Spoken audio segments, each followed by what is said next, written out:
ارے وہ حال و قال کی مجلسیں ہیں. مستنجد باللہ آیا, غوث پاک کی بارگاہ میں کہا کہ حضور آپ قبول کر لیں, نذرانہ ہے. آپ نے کہا تو رکھ لے اپنا نذرانہ, تو اپنے پاس رکھ لے. کہا کہ ہدیہ قبول کرنا سنت ہے, آپ سنت کے خلاف کرتے ہیں. غوث پاک نے کہا اللہ ایک تھیلی لیا اور اپنے بغل میں دبا کر کے اس کو نچوڑنا شروع کیا تو اس سے خون ٹپکنا لگا. خون اتنا ٹپکنے لگا تو حاضرین مجلس دم بخود رہ گئے. خلیفہ مستنجد باللہ بھی دیکھ رہا تھا. غوث پاک نے فرمایا ابھی تو یہ ایک تھیلی ہے, میں 10 کو نچوڑوں گا تو یہ خون تیرے دربار تک پہنچ جائے گا, تیرے دربار تک پہنچ جائے گا.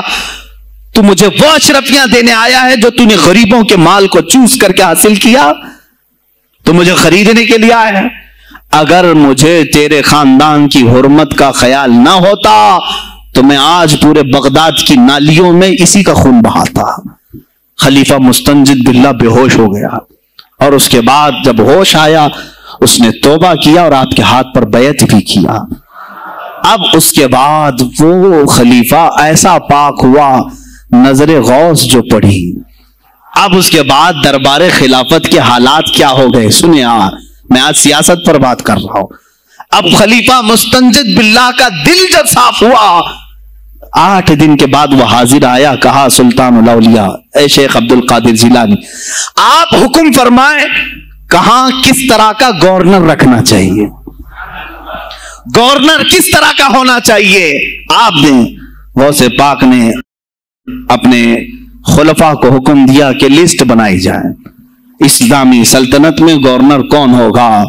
لسٹ بنی. کہا وہ ہوگا جس کی تہجد قضا نہیں ہوتی, وہ گورنری پر آئے گا جو سنت رسول کو ہلکا نہیں سمجھتا ہوگا, وہ گورنری پر آئے گا جس کی نمازیں کوئی قضا باقی نہ رہی ہوں, اس لیے کہ جو اللہ کا قرضہ باقی رکھے گا وہ لوگوں کا بھی مال کھا جائے گا.